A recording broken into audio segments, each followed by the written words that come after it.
प्रार्थना के लिए ध्यानात्मक आसन में बैठेंगे। कमर गर्दन एक सीध में रखते हुए गहरी श्वास लेंगे। डबल काउंट में एक्सेल करेंगे। फिर से गहरी श्वास। ओम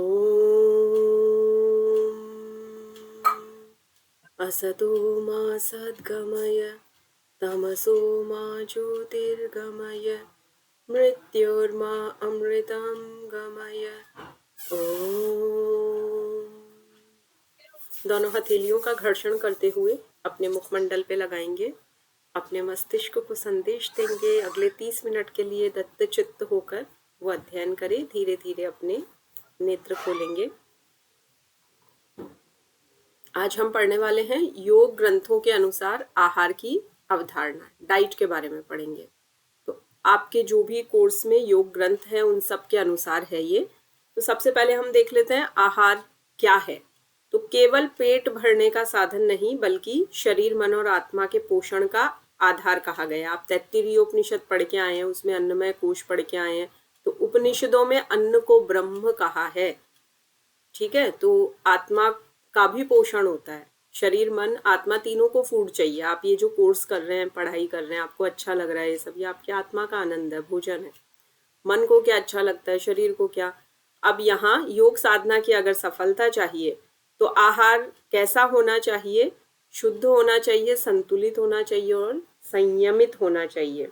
अब इन तीनों की आपको देखने में तो लग रहा होगा एक ही बात है, बट अलग अलग यौगिक ग्रंथों में अलग अलग थ्योरीज है इनकी, वो देखेंगे हम।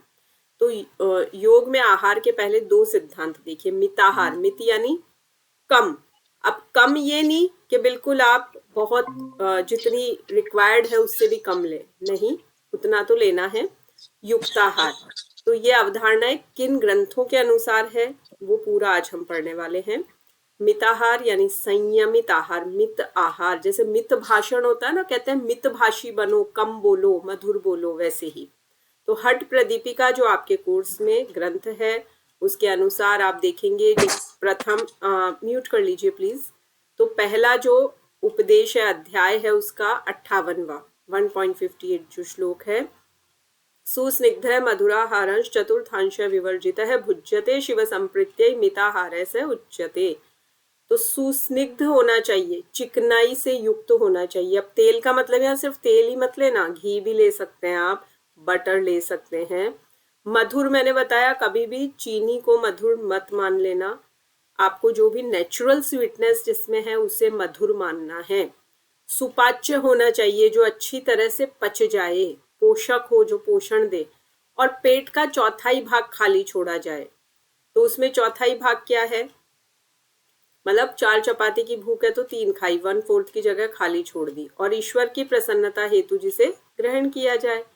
तो सुस्निग्ध हुआ, मधुर हुआ, चतुर्थांश विवर्जित मतलब चौथा हिस्सा खाली छोड़ा, और शिव को समर्पण करके। अब यहाँ शिव शब्द दे दिया तो ये नहीं कि आप अगर देवी के उपासक हैं या आप भगवान विष्णु के उपासक है तो आप शिव की ही उपासना करें, उन्हें ही समर्पित करें, नहीं, अपने इष्ट को, बस अपने इष्ट देव को, रूप कोई भी हो सकता है, अर्थ वही अपने इष्ट देव को समर्पित करें, वो मिताहार कहलाता है।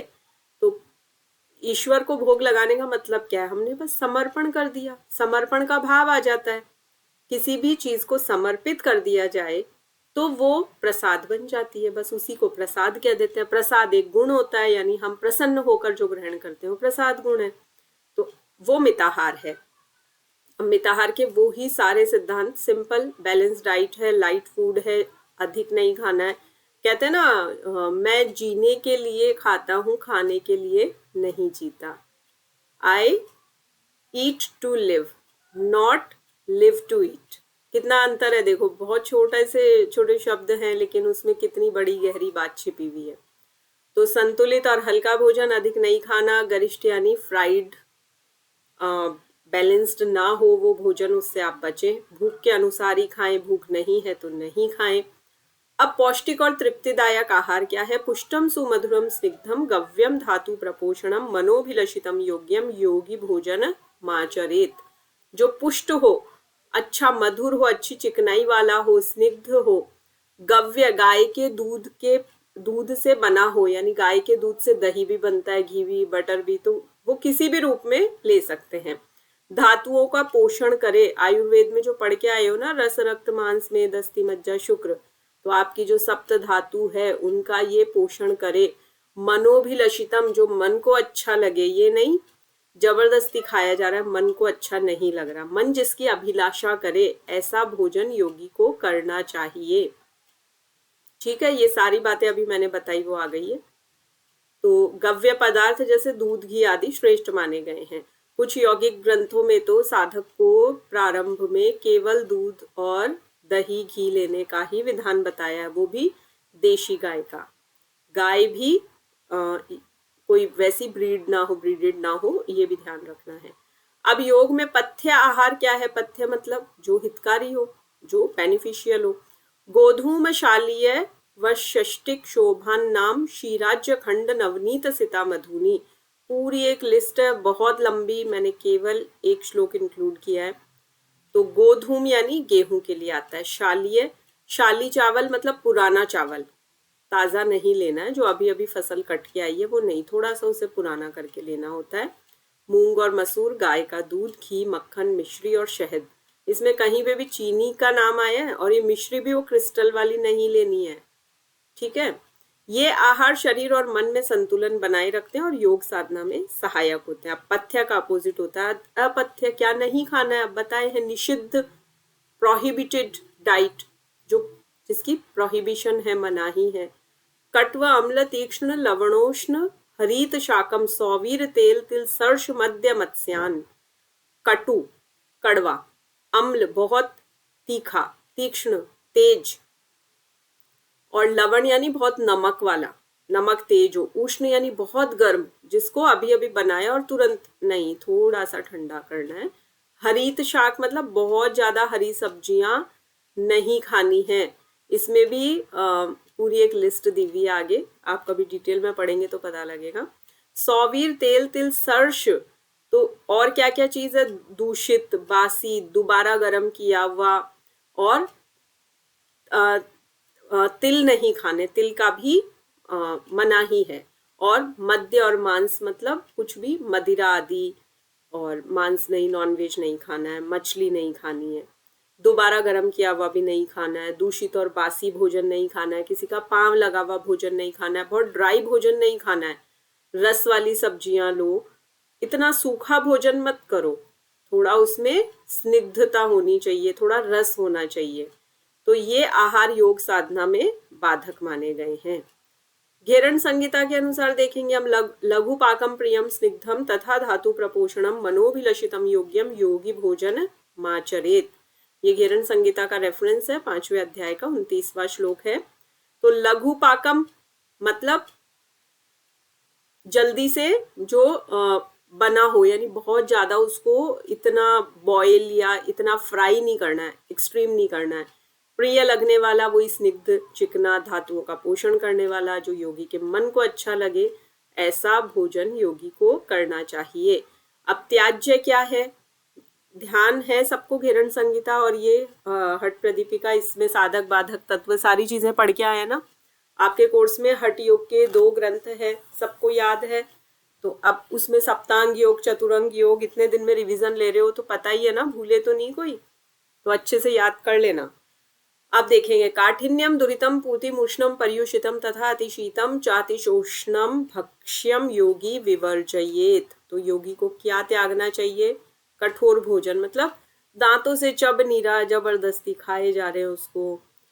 बासी भोजन नहीं खाना है, बहुत तेज गरम भी नहीं खाना है। मुष्णम, इसकी संधि विच्छेद करो। संधि क्या होता है? 2 शब्दों को जोड़ के एक बनाना, और विच्छेद क्या होता है? ब्रेक करना। तो मुष्णम, पूतिम इधर हो गया, और उष्णम यानी बहुत गर्म, पर्युषितम तथा अतिशीतम, अब ये भी नहीं बहुत ठंडा खा रहे हो, रात का रखा खा रहे हो, फ्रिज का तो बिल्कुल नहीं खाना है। जो लोग भी फ्रिज का रखा खाते हैं ना, बंद कर दीजिए। आपको हेल्दी रहना है तो उतना ही बनाइए जितना आप कंज्यूम कर सकते हैं। और वही चोषणम भक्ष्यम, यानी आपने अलग अलग कैटेगरीज देखी थी ना, कि जो बहुत उष्ण हो, जो भक्ष्य करने में मुश्किल हो, खाने में बहुत ज्यादा गर्म हो, बहुत ठंडा हो, तो योगी को वर्जित, वर्जित यानी प्रोहिबिटेड, मनाही है, ऐसे भोजन की ना ज्यादा गर्म ना ज्यादा ठंडा, मतलब बैलेंस्ड। तो भगवान श्री कृष्ण ने भी श्रीमद् भगवत गीता में ये चीजें बताई ना कि बहुत ज्यादा सोता है वो भी योगी नहीं है, जो बहुत जागता है वो भी योगी नहीं है, जो बिल्कुल सही निद्रा लेता है वो योगी है, जो बहुत खाता है वो भी योगी नहीं है, जो भूखा रहता है वो भी योगी नहीं है, जो बैलेंस्ड खाता है वो ही योगी है। तो यहाँ पे भी वैसी बातें की हुई है कि योगी को क्या वर्जित करना है, ना बहुत ठंडा, अति शीतम, अति ठंडा भी नहीं खाना, अति उष्ण भी नहीं खाना कि बहुत गरम गरम खा रहे हैं, ऐसा भी नहीं है। कठोर भोजन, सड़ा बासी पुराना, किसी की ठोकर लगा हुआ, ये कुछ भी नहीं खाना है। अब आहार की बात और श्रीमद् भगवत गीता की बात ना आए तो ये तो संभव ही नहीं है। तो श्रीमद् भगवत गीता में आप आहार देखेंगे, इसमें 3 कैटेगरी बनाई है, ठीक है। जैसे आपके त्रिगुण है ना, सत्व रज तम, वैसे ही देखो सात्विक आहार, फिर राजसिक आहार और फिर तामसिक आहार। और रेफरेंस देखते जाना, 17वां अध्याय है श्रीमद् भगवत गीता में, उसका ये 10वां है तामसिक के लिए, उससे ऊपर 9वां है, नंबर 9 है राजसिक के लिए, और 17.8 है सात्विक के लिए। तो सात्विक आहार क्या है? आयु सत्व बलारोग्य सुख प्रीति विवर्धन रस्यः स्निग्धः स्थिरा हृदयाः आहारः सात्विक प्रियः, जो आयु की वृद्धि करे, मतलब अच्छी लंबी आयु, दीर्घायु, सत्व को बढ़ाए, जिस भोजन को खा के मन में सात्विक भाव आए, ऐसे तामसिक भाव ना आए, मैं हिंसा कर दूं, इसे मार दूं, उसे मार दूं, ऐसा भाव नहीं आना चाहिए। अगर अनीति से कमाया धन है कहीं पे और बनाने वाले ने अशुद्ध मन से बनाया है, तो आपके मन में बहुत नेगेटिव थॉट्स आएंगे। तो हर किसी के घर पे खाना नहीं खाना चाहिए, बहुत सोच के आपको चयन करना है, इसके यहाँ खाऊं या नहीं। एक एक भाव मैटर करता है, एक एक छोटा सा भाव भी मैटर करता है। और वहीं कोई बहुत अच्छी फीलिंग से बनाया किसी ने, आप वहां बिल्कुल प्रसन्न मन से खा सकते हैं। वही दुर्योधन के मेवे त्यागे साग विदुर घर खायो रे, श्री कृष्ण भगवान ने दुर्योधन के मेवे ठुकराए और विदुर जी के यहाँ जाके भोजन स्वीकार किया। भाव की बात थी, भाव होना चाहिए। आयु को बढ़ाए, सत्व गुण को बढ़ाए, बल को बढ़ाए, सारे शब्द ब्रेक कर करके पढ़ोगे ना, संस्कृत पढ़ना आ जाएगा, और संस्कृत में याद हो गया तो कोई समस्या ही नहीं है। तो आरोग्य, यानी आरोग्य क्या होता है? लंबी आयु, स्वस्थ रहना। हम कहते हैं ना सूर्यदेव आरोग्य देते हैं, यानी गुड हेल्थ, अच्छा स्वास्थ्य देते हैं। तो क्या क्या बढ़ रहा है? आयु बढ़ रही है, सत्व गुण बढ़ रहा है, बल बढ़ रहा है, आरोग्य बढ़ रहा है, सुख बढ़ रहा है, प्रीति स्नेह का भाव बढ़ रहा है। विवर्धन क्या होता है? बढ़ाना, वर्धन, वर्ध धातु, वर्ध यानी बढ़ना, तो वो बढ़ रहा है। और क्या क्या होता है उस भोजन में? रस होता है, मतलब सूखा ड्राई भोजन नहीं होता है, वो बहुत स्निग्ध अच्छी चिकनाई वाला होता है। जैसे खीर मानी जाती है, खीर बहुत अच्छी मानी जाती है शास्त्रों में, खीर की आहुतियां भी लगती है जब हवन किए जाते हैं। स्थिर यानी स्थिर प्रकृति का भोजन, और हृदय आहारः सात्विक प्रिया, तो ऐसा भोजन किसे? सात्विक गुण को बढ़ाने वाला होता है और वो मन को भी प्रसन्न करता है। अब राजसिक देख लीजिए, जो हम लोग खाते हैं वही आ रहा है यहाँ पे। कट्व अम्ल लवण उष्ण तीक्ष्ण रूक्ष विदाहीन है आहारा राज्य सस्येष्टा दुख शोकामय प्रदाह। कटु, कड़वा, अम्ल, बहुत ही, जैसे आपने नींबू बहुत ज्यादा प्रयोग किया, लाइक आप मोमोज के साथ जो चटनी आती है वो ले सकते हैं इसमें। लवण, बहुत नमकीन भोजन, बहुत ज्यादा उष्ण तेज गर्म। तीक्ष्ण, इतना तीखा, तीखी मिर्ची खा ली। रूक्ष यानी सूखा सूखा सा भोजन, कोई उसमें रस नहीं है।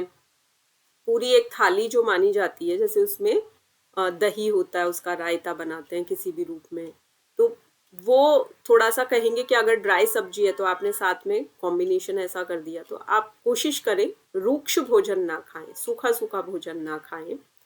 आहारा राज्य सस्येष्टा दुख शोकामय प्रदा, और जो ऐसा राजसिक आहार खाते हैं उनका दुख और शोक क्या होगा? बढ़ेगा। क्या करेगा? तनाव बढ़ेगा मन में। तो हम अपनी डाइट ठीक नहीं करते और बोलते हैं प्रॉब्लम्स है, डिजीजेज है, बस यही कारण है। तो ये आपने इसका नीचे ट्रांसलेशन पढ़ने की जरूरत तो नहीं है। देखो, मेरी कोशिश रहती है मैं आपको संस्कृत में समझा दूं, तो आपका एक बेस भी बने संस्कृत में, आपकी रुचि भी जागे, ताकि आगे अच्छा रहे आपको। और बाकी ये तो आप खुद भी पढ़ सकते हैं। तो कोशिश करो इनको ब्रेक करके और ये श्लोक लर्न ही हो जाए तो बहुत ही अच्छा रहेगा। बाकी धीरे धीरे हो जाएंगे, नो मैटर। नोट्स बनाओ तो हिंदी में लिख लेना। तामसिक आहार की बात आई अब। यातयामं गतरसं पूति पर्यूषितं च यत् उच्छिष्टमपि चामेध्यं भोजनं तामसे प्रियम। यातयामम गतरसम, गतरस जिसका रस चला गया, मतलब रस है ही नहीं उसमें, बहुत सूखा सूखा सा, और उच्छिष्ट बासी सड़ा हुआ रखा हुआ बहुत देर से, अशुद्ध किसी ने झूठा छोड़ दिया उसको उठा के खा लिया, ये सारे के सारे जो आलस्य और जड़ता बढ़ाने वाले ये भोजन तामसिक लोगों को प्रिय होते हैं। इसमें आप नॉनवेज और मद्य मांस इंक्लूड मान सकते हैं। स्पेशली लिखा नहीं है, बट आप जब भी इमेजिन करें तामसिक आहार क्या होता होगा तो डेफिनेटली वही होता होगा। सोचो, लिवर पचा सकता है क्या? भाई जो लॉयन खा रहा है, शेर खा रहा है, उसके दांत कैसे होते हैं, वो फाड़ लेता है उसको, मांस को, उसका लिवर कितना स्ट्रांग होता है, वो पचा लेता है क्या इंसान? बच्चों को नॉनवेज खिला देते हैं, छोटे बच्चों का लिवर कितना बाइल सिक्रेट करेगा बताओ उसको पचाने के लिए। कितना अत्याचार करते हैं ये लोग। और फिर वैसी ही प्रवृत्ति होती है, वैसे ही भाव आते हैं, फिर वो मारो काटो के ही भाव आते हैं उनके अंदर, तो आलस्य और जड़ता भी बढ़ती है या हिंसा की भावना बढ़ती है। अब आयुर्वेद ले लेते हैं। आयुर्वेद में क्या कहा गया है? अन्नम वही प्राण है, अन्न ही प्राण है। आहार को जीवन का मूल आधार माना है, और ऋषि चरक के अनुसार आदर्श आहार क्या है? हितभुक, मितभुक, ऋतभुक। 3 शब्द याद रख लेना, बड़े सुंदर से शब्द है। हितभुक जो हितकारी भोजन खाए, मितभुक यानी जो लिमिटेड क्वांटिटी खाए, ये नहीं ठूस ठूस के भर भर के खा ले। ऋतभुक यानी सही समय पे खाए, सही ऋतु के अनुसार भोजन का चयन करे, सर्दी गर्मी में, बारिश के मौसम में कैसा आहार लेना है वो सब डिसाइड करे। अब आप लोग जब योगा वेलनेस इंस्ट्रक्टर बनेंगे, कोई आपसे डाइट चार्ट मांग ले, तो आपको ये चीज़ें थोड़ी थोड़ी सी पता होनी चाहिए ना, क्या खाना है कैसे खाना है। इसमें आप नेचुरोपैथ इंक्लूड कर सकते हो। तो आप सबको खुद भी फॉलो करेंगे, सबको क्या सलाह देंगे? 2 टाइम्स मील, ये ब्रेकफास्ट का कंसेप्ट हटा के 2 टाइम्स मील कहेंगे। सुबह सुबह आप सलाह देंगे भीगे हुए ड्राई फ्रूट्स खाना अच्छा रहता है। फलों का खाने का सही समय दोपहर में 4 बजे होता है। और संध्या का समय, रात्रि का भोजन रात्रि का बोलना ही नहीं चाहिए। भगवान श्री राम संध्या वंदन करते थे, उसके तुरंत बाद भोजन ग्रहण कर लेते थे। पहले कहीं भी ये विधान नहीं था कि सूर्यास्त के बाद भोजन किया जाए। तो हितभुक, मितभुक, ऋतभुक समझ में आ गया। ऋषि चरक ने बताई ये बातें, ये तीनों शब्द लिख लेना, अच्छी तरह से नोट्स बना लेना। अब इन्होंने 8 नियम बताए हैं ऋषि चरक ने। क्या क्या बताए हैं? वही चिकना होना चाहिए, ताज़ा होना चाहिए, बासी सड़ा हुआ नहीं, फ्रिज का बिल्कुल नहीं। स्वादिष्ट होना चाहिए, ऐसा नहीं अपने पे अत्याचार करें कि बस कुछ भी उठा के खा लिया, स्वाद भी होना चाहिए उसमें। वातावरण शांत होना चाहिए। अब मैंने कहीं कहीं ऐसे भी पढ़े हैं कि कुत्ता देख रहा है, अगर कौवा देख रहा है या कोई दुष्ट व्यक्ति देख रहा है तो भोजन ना खाएं उस जगह पे। तो आजकल हम ओपन खा लेते हैं कहीं पे भी, नाले वाले के पास खड़े होके, रोड साइड में स्ट्रीट डॉग्स देख रहे हैं हमें, ऊपर कौवे बैठे देख रहे हैं, सब देख रहे हैं, वो गलत है। शांत वातावरण में होना चाहिए, प्रसन्न मन से। हाइपोथैलेमस एक्टिवेट हो जाता है, देखिए पिट्यूटरी को सिग्नल भेजेगा, पिट्यूटरी सारी ब्लड में जो हार्मोन्स आपके घूमते हैं वो सब, भोजन जल, ये सब चीज़ें बहुत जल्दी कैच करती है। तो प्रसन्न मन से करें। भोजन सामने आए तो बच्चों को भी एक आदत डालें, कुछ ना भी पसंद है तो उन्हें ये कहें कोई बात नहीं, थोड़ा सा खा लो, ये सब्जी नहीं खानी, दूसरी ऑप्शन है, लेकिन नाराज मत हो, खुश होके खाओ। सही समय पे करें, ऐसा नहीं आज सुबह सुबह 9 बजे हो गया आपका सुबह और अगले दिन 12 बजे तक पता नहीं है। एक निश्चित टाइम रखें, उचित मात्रा में करें और अच्छी तरह चबा कर। ये 8 नियम है। अब इसमें किसे कहाँ समस्या आई बता दीजिए। ये आज ही पढ़ा है ना, इससे पहले नहीं पढ़ा था ना हमने अभी 3.10। चलिए बता दीजिए फिर, कोई समस्या है? आहार की अवधारणा है आपके सिलेबस में? बस वही की है हमने। क्लियर? नोट्स बन जाएंगे। चलिए फिर आगे बढ़ते हैं। कुछ भी नया नहीं है। Health benefits of Surya Namaskar, shatkarma asana, pranayama and practices leading to dhyan as per the practical syllabus of the course. Surya Namaskar के स्वास्थ्य लाभ, ये तो शायद आप लोग बोल देंगे, कईयों के वीडियो आ गए थे मेरे पास। सही कह रही हूं मैं? बोल दोगे सूर्य नमस्कार के तो अभी कहें तो? चारुल जी का थम्स अप आ गया, सबके लिए मान लूं? बाकी स्क्रीन पे दिख रहा है? अगर लगे अभी भी तैयार नहीं है तो अभी आपको बोनस मिल गए डेज। मेरी तो इच्छा थी 1 मार्च को हो जाता आपका एग्जाम, पर देखो पता नहीं किसकी प्रार्थनाएं सुन ली गई और इतना आगे बढ़ गया। तो अब ठीक है, लग जाना इस पे।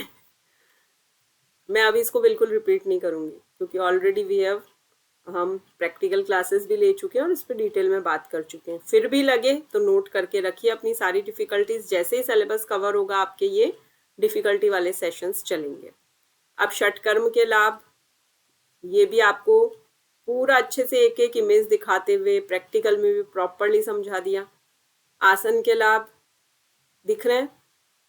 नोट कर लेना अगर अब तक नहीं लिखे हैं तो। प्राणायाम के लाभ देख लेना। चलिए, ध्यान की ओर कौन सी साधना ले जाती है? भाई अंतरंग योगी ले जाएगा। पहले प्रत्याहार करोगे, कछुए की तरह अपने अंगों को सिकोड़ लोगे, फिर ध्यान, फिर धारणा, फिर ध्यान की तरफ जाओगे तो मन क्या बनेगा? अंतर्मुखी बनेगा। चंचलता, विकार ये नियंत्रित होंगे। आत्मचिंतन, खुद का, अब खुद से चिंतन करना सीखोगे, अपने काउंसलर खुद बनोगे, इधर उधर सलाह लेने नहीं भागोगे, क्या करूं क्या करूं क्या करूं, एस्ट्रोलॉजर्स के चक्कर नहीं लगाओगे, अपने आप सब कुछ आ जाएगा, आत्मबोध की तरफ चले जाओगे। अब हम ले लेते हैं आगे। हाँ, ये कंट्रा इंडिकेशंस है, मीन्स इसमें कुछ ऐसी चीजें जो ये तो बताया क्या क्या हेल्प कर रहे हैं और निषेध किन्हें नहीं करना है। तो इसमें भी मुझे नहीं लगता कहीं भी किसी को कोई भी समस्या आने वाली है। निषेध भी आप अच्छे से जानते हो। देखिए, प्रेगनेंसी, मेंसेस, हर्निया, अल्सर और हाई बीपी और हार्ट डिजीज, और बहुत वीक है कोई, तो ये कंडीशंस तो सब जगह एप्लीकेबल है ना। ये तो आप खुद से ही जान भी सकते हो ना कि जस्ट कोई रिसेंट सर्जरी हुई है। अब माइनर सर्जरी है 3 मंथ्स, मेजर सर्जरी 3 मंथ्स और मेजर है वो तो 6 मंथ्स, और किसी की बाईपास हुई है तो फिर तो आपको थोड़ा और ज्यादा रुकना पड़ेगा। फिर आप पेशेंट की कंडीशन देखेंगे तो इसमें अपना कॉमन सेंस काम देगा आपका। ठीक है, पेशेंट की कंडीशन आप देखेंगे कि अगर कोई जल्दी रिकवर कर रहा है, उसका विल पावर बहुत अच्छा है, तो बाईपास सर्जरी वाले को भी आप 6 महीने के अंदर अंदर बैठे बैठे हल्के फुल्के सूक्ष्म व्यायाम, हल्का फुल्का डीप ब्रीदिंग, ये सब करवा सकते हैं, भ्रामरी करवा सकते हैं। भाई उसको बाईपास हुई है तो हार्ट डिजीज है, इसका मतलब बहुत इमोशनल है, भावनाओं का बैलेंस नहीं कर पा रहा, तो डीप ब्रीदिंग करवाइए, कम से कम श्वासों पे ध्यान तो केंद्रित हो। तो ये कुछ भी आपके लिए आई थिंक नया नहीं है। प्राणायाम के बेनिफिट्स भी आपको पता और किन्हें नहीं करना है वो भी आपको पता है। कि हाई बीपी है किसी को और आप कपालभाति क्रिया करवा दो या भस्त्रिका करवा दो तो बीपी और बढ़ेगा। हार्ट डिजीज में नहीं करवा सकते। अस्थमा में ब्रीथ होल्ड करने की कैपेसिटी नहीं है उसकी और आप उसको होल्ड करवा रहे हो, बिल्कुल नहीं। किसी को चक्कर आ रहे हैं तो आंखें बंद ही नहीं करवानी है। किसी को वर्टिगो है और आप आंखें बंद करवा दो उसको तो वहीं चक्कर आ जाएंगे, तो बिल्कुल नहीं करवाने ऐसे में। अब ध्यान में बहुत ध्यान रखना। यहाँ क्या होता है, एक बार मुझे याद है अपने जब सेशन बिगिन हुआ था तो रेनू जी ने क्या कहा, मेरी एक फ्रेंड है और वो थोड़ा सा एंजाइटी है उन्हें और लंबे समय से है, और मैंने उनको भ्रामरी और ये कहा था। मैंने बोला देखो मत बताओ आधा अधूरा अपना, आपने किया होगा, बहुत अच्छी पढ़ाई की होगी, बट ये थोड़ी सी चीजें ध्यान रखनी है। किसी को भी लगे कि इसको मानसिक रोग है तो आप उसको शांति वाली चीजें बिल्कुल नहीं करवाएंगे। कोई भी अगर स्ट्रेस में है, उसके स्ट्रेस को अगर 3 मंथ्स से कम है, अभी अभी हुआ है, मतलब एक एक्यूट होता है और एक क्रॉनिक होता है। ठीक है, ये दो चीज जानते हो। 3 महीने से वो चीज अगर ज्यादा रह गई ना तो वो बिल्कुल उसमें क्रॉनिक में आ जाएगी, उस कैटेगरी में आ जाएगी। तो आपको वहां पे किसी को भी भ्रामरी नहीं करवानी। भ्रामरी बहुत शांति में ले जाती है, योग निद्रा बहुत शांति में ले जाती है। और ये लॉक लगाना, ये ऐसी कुछ भी नहीं करवाने हैं। फिर उसको क्या करवाना है, एक्टिव करने वाली चीजें करवानी है। उसको आप सूर्य नमस्कार करवा सकते हो। लेकिन अगर कोई और भी समस्या है कि मानसिक रोगी है लेकिन ओल्ड पर्सन है तो वो भी नहीं करवाएंगे। फिर आप उसको धूप में बिठा दो, उसकी नाभि पे धूप लगनी चाहिए। आपको लग रहा है कोई लंबे समय से कोई मानसिक रोग है, एंजाइटी की दवा कोई ले रहा है, आप उसको धूप में बिठाओ रोजाना। और धूप में ये नहीं भरी दोपहर में बिठा दिया, राइजिंग सन केवल 2 घंटे तक, सनराइज का टाइम देख लो क्या है, क्योंकि वो चेंज होता रहता है, जानते हो आप, सनराइज सनसेट के टाइम चेंज होते हैं ऋतु के अनुसार। उसके 2 घंटे बाद, उसके बाद आपको बिल्कुल धूप में ना खुद जाना है ना किसी को बिठाना है। खैर ठीक है, वो मजबूरी, हम वर्क प्लेस पे जा रहे हैं तो धूप में जाना है तो जाना ही है, बट धूप सेवन के लिए नहीं बैठेंगे आप। Got it? तो किसी को भी अगर कोई गंभीर अवसाद की समस्या, 3 महीने से ज्यादा वो स्ट्रेस्ड है, तो आप उसको शांति वाली चीजें बिल्कुल भी भूल के भी मत करवाना। शवासन मत करवाना, मकरासन मत करवाना, भ्रामरी मत करवाना, योग निद्रा बिल्कुल मत करवाना। हम कह देते हैं अरे मेरे पास एक ऑडियो रखा है, निरंजनानंद जी, सरस्वती स्वामी जी बड़ा अच्छा करवाते हैं, ऐसी शांति मिलेगी, आनंद आ जाएगा। भाई आपकी सिचुएशन अलग है, उसकी अलग है, नहीं करवाना है। किसी को बहुत नींद आ रही है, बार बार वो कहे मैं बैठे बैठे, कई लोग इतने ज्यादा समस्या में रहते हैं, बैठे बैठे झपकी ले लेते हैं, मतलब फोन पे बात करते हुए एक नैप ले लेते हैं, वो उनकी आवाज लड़खड़ा जाती है। हम जब बोलते क्या हुआ आपकी आवाज ऐसी कैसी है, तब एकदम अरे मुझे झपकी आने लग गई थी। कफ जिसको बहुत बढ़ा हुआ है या क्रॉनिक, वो बहुत लंबे समय से टेंशन में है, तो डेफिनेटली सिचुएशन होगी। और आपने अगर उनको कह दिया कि ये कर लो, बिल्कुल नहीं करवाना है। हम सूर्य नमस्कार के बाद शवासन सबको करवाते हैं, बट ऐसे पेशेंट को बिल्कुल मत करवा देना। जिसके कानों में कोई समस्या है उसको भ्रामरी भूल के भी मत करवा देना, बढ़ जाएगी समस्या। तो ये छोटी छोटी चीजें ध्यान में रखनी है, ठीक है। हाई बीपी में और लो बीपी में भी ध्यान रखना है। आगे और पीछे झुकने वाले आसन नहीं, इवन सूक्ष्म व्यायाम भी नहीं जिसमें झुकना है। अभी भी मैं सूक्ष्म व्यायाम करवाते हुए बार बार कह रही थी, जैसे वीनू जी को कह रही थी, नहीं आगे नहीं झुका जा रहा, कोई जबरदस्ती नहीं है, बिल्कुल मत झुकिए। तो किसी की भी मानसिक अवस्था अगर अस्थिर है, चित्त उसका चंचल होता है, डामाडोल होता है, ऐसी स्थितियों में आपको ध्यान में तो कहाँ ले जाओगे, आपको तो मैं कहूँ आंखें बंद करके कुछ करवाना ही नहीं है। धूप में बिठाओ, जंप करने वाली चीजें ज्यादा करवाओ, कपालभाति जोर जोर से करवाओ, इतनी अति भी नहीं करवाओ, ठीक ठाक करवाओ। किसी को अगर मिर्गी के दौरे पड़ते हैं और उसको आपने अति क्लैपिंग करवा दी, बहुत ज्यादा कपालभाति करवा दी, तो बॉडी में हीट बढ़ जाएगी, चक्कर आ सकते हैं, फिट्स आ सकते हैं। ऐसी जगह पे आपको बिल्कुल सेफ चलना है, बहुत सोच समझ के पैकेज बनाना है। नहीं आए अपने मेंटोर से पूछिए, रिसर्च कीजिए, 1-2 दिन का टाइम लीजिए। खड़े खड़े किसी को मत कहो कि हाँ हम ले लेंगे सेशन। सावधान रहना, फ्यूचर में जब भी ये कोर्स कंप्लीट हो जाए, अपनी क्लासेस भी चलाओ, स्टूडियो रन करो, तब भी केयरफुल रहना, ठीक है। चलिए अब आगे बढ़ेंगे। अब योग के द्वारा कॉमन डिजीज को कैसे मैनेज किया जाता है, कैसे बैलेंस किया जाता है, तो इसका थोड़ा सा हम केवल इंट्रोडक्शन 1 मिनट के लिए देखेंगे, बाकी कर लेंगे। हमने डिसाइड किया ना 30 मिनट्स का सेशन रहेगा हमारा, बिल्कुल हम 30 मिनट्स ही लेंगे। तो योग में रोग की अवधारणा। अब योग में रोग को क्या माना जाता है, मतलब रोग होता क्यों, आप खुद पे लेके देखिए। अगर आप में से किसी को भी कोई रोग है किसी भी तरह का, तो उसका क्या रीजन है, पहले आप उस रूट कॉज पे जाएंगे। आपके पास कोई आता है ट्रीटमेंट क्लास लेने, तो आप सबसे पहले पूछेंगे आपकी लाइफस्टाइल कैसी है। 12-1 बजे तो नहीं सोते कहीं, ऐसा तो नहीं 9 बजे सो के उठते हैं सुबह, तो समस्या वहीं से ही शुरू हो गई। तो पहली लाइन क्या कहेंगे, युक्ताहार विहारस्य युक्त चेष्टस्य कर्मसु युक्त स्वप्नावबोधस्य योगो भवति दुःखः।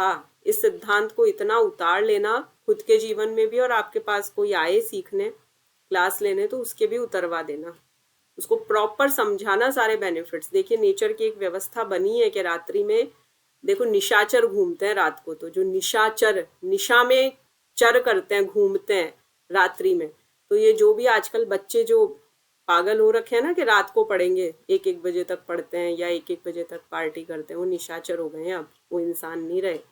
तो उनको हमें एक रोल मॉडल बनना है, कोशिश करनी है हम उन्हें गाइड कर पाए, जबरदस्ती किसी से नहीं है, खुद रोल मॉडल बनिए, अपने परिवार में कोशिश कीजिए, बाहर हमें इंटरफेयर नहीं करना, बट कोई अच्छे इंटेंशन से पूछता है तो जरूर गाइड करना। जीवन शैली संयमित रखो, रोग का पहला कारण हो गया बिगड़ी हुई जीवन शैली, दूसरा हो गया डाइट, असंतुलित आहार। मतलब मैं देखती हूँ स्कूल से जैसे ही बच्चे निकलते हैं, आसपास छोटी छोटी शॉप्स रहती है, वहाँ वो पैकेज 10-10 5-5 रुपए के वो पैकेट्स मिलते हैं रंग बिरंगे।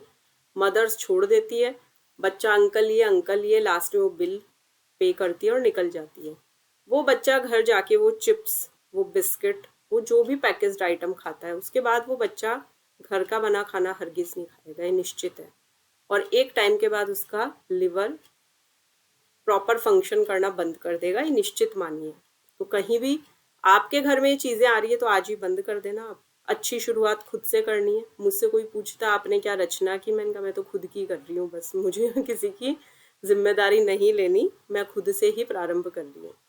तो मैं अपनी बच्ची को बिल्कुल भी पैकेट वाली चीजें नहीं दिलवाती, कुछ भी हो जाए। तो आप ये प्रयास कीजिए आपके घर में कुछ भी ऐसा ना आए।